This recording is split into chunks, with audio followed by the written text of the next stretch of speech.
আসসালামু আলাইকুম, সবাইকে স্বাগতম। আইসিটি বিষয়ের এই ধরনের লজিক গেট থেকে এক্স এর মানকে সরল করব কিভাবে, তাই না? অনেক সহজ কিন্তু লক্ষ্য করি। এই চিত্র লক্ষ্য করলে দেখতে পাই এখানে দুইটা নট গেট আছে, নট গেট।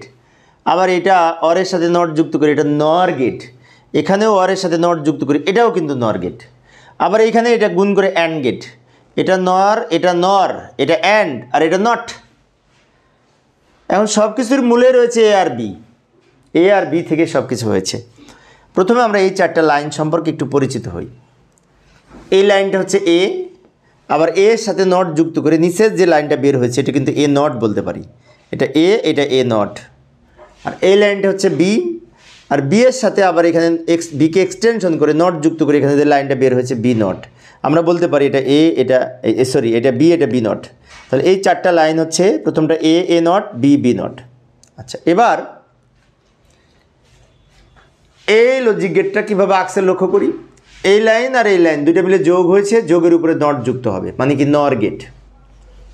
এ আর এইটা হচ্ছে বি, এ আর বি দুটো যোগ হয়েছে, যোগের উপরে নট পড়েছে। এই যে এ প্লাস বি, এইটার জন্য প্লাস, আর এ নটটার জন্য উপরে নট বা বার, যাই বলি না কেন।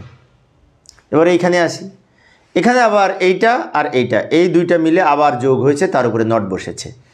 এইটা বলতে এই যেখান থেকে উৎপত্তি হয়েছে এ নট, আর এইটা বলতে এই যেখান থেকে উৎপত্তি হয়েছে বি নট। তাহলে এ নট আর বি নট দুইটা মিলে যোগ হয়েছে, এই যে এ নট, এটার জন্য প্লাস বি নট। আচ্ছা, আর এই নটটার জন্য উপরে আরেকটা দাগ বা বার, যাই বলি না কেন। এবার এইটার ফলাফল এইটার ফলাফল এটা তো বলতে পারি। এখন এই দুইটা মিলে আবার এখানে গুণ হয়েছে, অ্যান্ড গেট, মানে কি গুণ হয়েছে। তার মানে এক্সের আউটপুটটা হবে এইটা ইন্টু এইটা। এই যে এইটা ইন্টু এইটা, আমি একবারে লিখে দিলাম সময় সেভ করার জন্য। এইটা ব্র্যাকেট দিলাম ইন্টু এইটা। এইটা হচ্ছে এক্সের মান। এখন এক্সের সরলীকরণ মান কীভাবে নির্ণয় করব? সরলীকরণ বলতে লজিক ফাংশন সরলীকরণের নিয়ম অনুযায়ী আমরা সরল করতে হবে।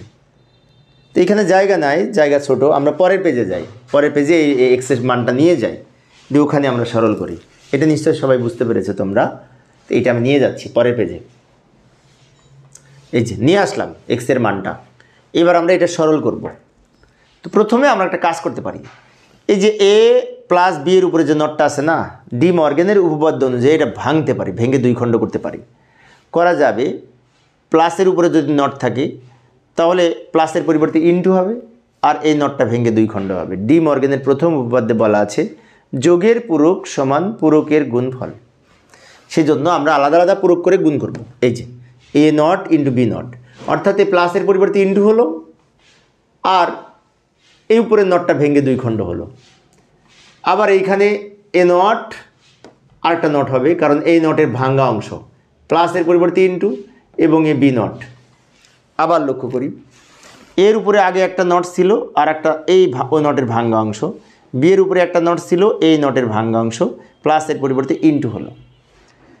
এখন এ ডাবল নট সমান কিন্তু এ, বি ডাবল নট সমান কিন্তু বি, নট অপারেশনের যে মৌলিক উপপাদ্য রয়েছে, তাই না? তা আমরা এখন লিখতে পারি এটা যা আছে রেখে দিই, এটা যা আছে আমরা রেখে দিলাম, আর এইটা হবে A into B, A double not সমান এ, বি ডাবল নট সমান বি, এটা কিন্তু আমরা লিখতে পারি। এবারে এটা গুণ করব। তো গুণ করলে ব্র্যাকেট তুলে দিলেই হয় গুণের সময়। কিন্তু একটা কাজ করি, এর পাশে নিয়ে আসি, তাহলে এ ইন্টু এ নট হবে। আবার বি নটের পাশে বি নিয়ে আসলাম, অর্থাৎ এ নটের সাথে এ লিখলাম, বি নটের সাথে বি লিখলাম, একটু সাজিয়ে নিলাম। এখন এ ইন্টু এ নট সমান কিন্তু 0, বি ইন্টু বি নট সমান কিন্তু 0। তাহলে আমরা এটার মান 0 লিখতে পারি, এটার মানও 0 লিখতে পারি। 0 0 গুণ করে ফলাফল 0, তাই না? হ্যাঁ, ফলাফল 0, রাইট। ওকে, এইটার মান 0, এইটার মানও 0, দুইটা 0 গুণ করে ফলাফল 0। এই অঙ্কের ফলাফল 0 আমরা কেউ ভাবি নাই, তাই না? হবে, কিন্তু হলো সরলীকরণ করে। তো প্রিয় শিক্ষার্থী বন্ধুরা, এই ছিল আমার আজকের আলোচনার বিষয়। আমি শিক্ষার্থীদের অনুরোধে অল্প অল্প করে আলোচনা করি, যাতে শিক্ষার্থীরা বোরিং ফিল না করে। পরের ক্লাসটি দেখার আমন্ত্রণ রইল। খোদা হাফেজ।